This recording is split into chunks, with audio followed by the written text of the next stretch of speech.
Ackerman back again, doing some more hardware. This time we're going to do the Deadbolt, and I'm going to purposely install it not wrong, but with a certain setting in place that most homeowners are not going to want, so that I can show you also how to troubleshoot when it gets installed incorrectly or just with that function activated. So first, again, open your door. Remove the 2 screws on either side of the turn lever. That is definitely not the proper term for that. I don't actually know what the proper term is. I am not a professional handy person here. I've just done quite a bit of little projects over the years, learned a thing or two. Figured I'd share for the average person looking to do some of these projects themselves as well.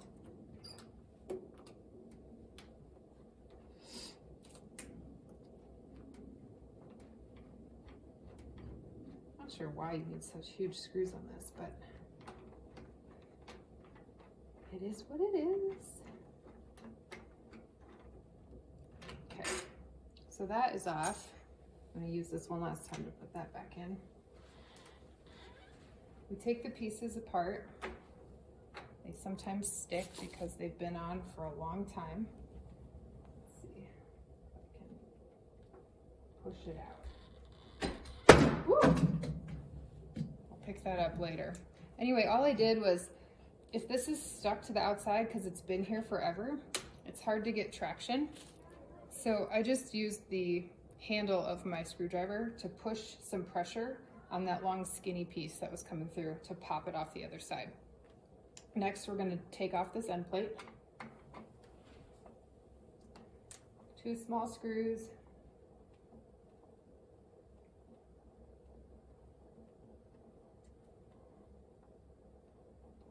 Sorry if you can't see this, I'm not at the best angle. Didn't have a camera person.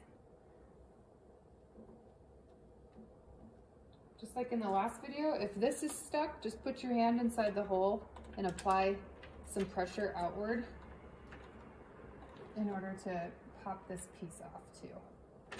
Sometimes easier said than done. If need be, you can use the screwdriver as leverage. Just feed it through one of the holes in here and then apply pressure towards the door like that. Okay.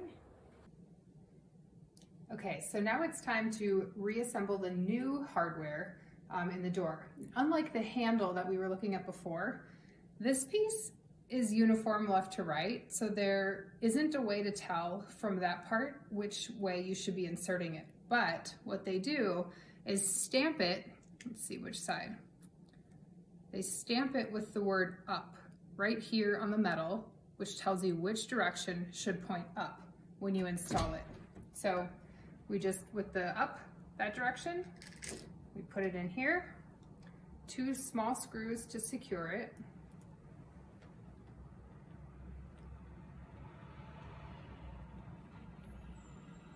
I get sick of me saying it, but make sure you don't over tighten the first one until you know for sure both holes are lined up properly.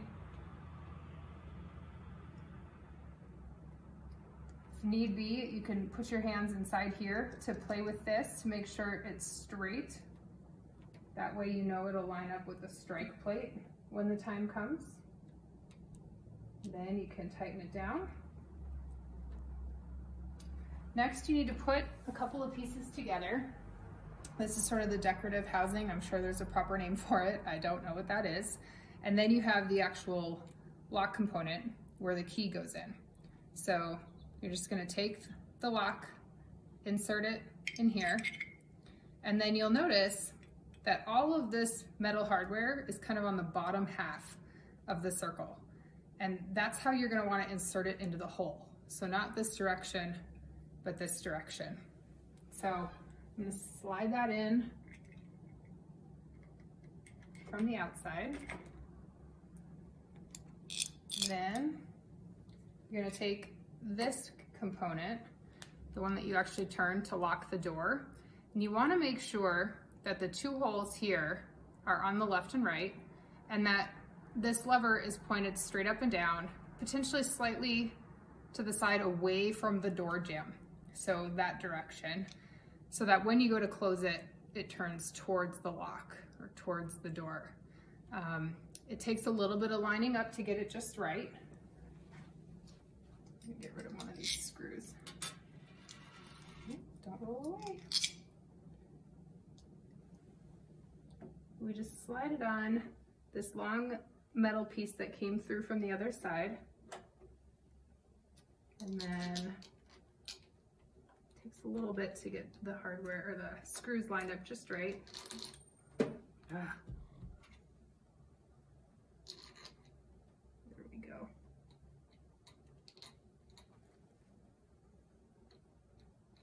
Come on.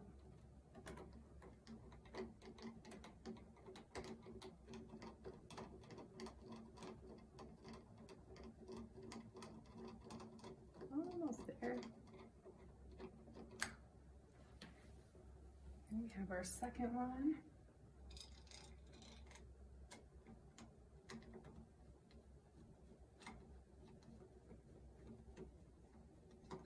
You could tighten these down pretty tight.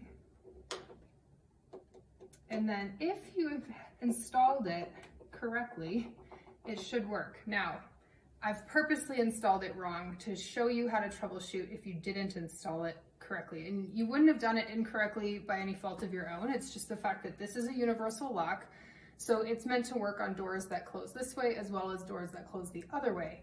So what you do is you test it, and I can't turn this right now. It feels stuck. If I take the key and I insert it out here, it turns, but it doesn't lock it. So what we've got to do is take it back apart. I know, kind of annoying, but I promise it's a pretty easy fix. Bear with me. Try to do this as quick as I can.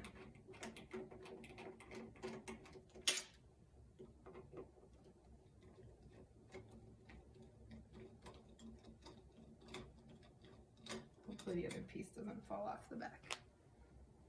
I'll hold it just in case. Don't want to drop it and break anything. Okay. Almost. Someone knows why they make those screws so long. I would love to know, because it doesn't seem necessary. So, to troubleshoot, you're going to take that lock set back off, and you'll see this long flat lever piece. If you flip it 180 degrees, like so, and reinsert it exactly the way you just did, it should fix our problem. There's that. Turn back around.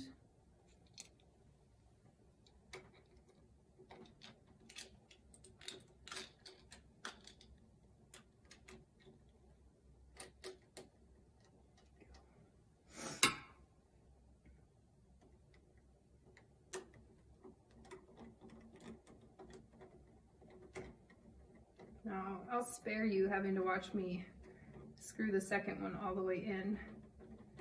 And I'll just snug this one up to show you that it fixed the problem. Just that simple little turn of that metal piece. Now I can turn the lock. Always test with your key. Turn the lock. Should be all set. So add the other screw and then you're done. Have a good day.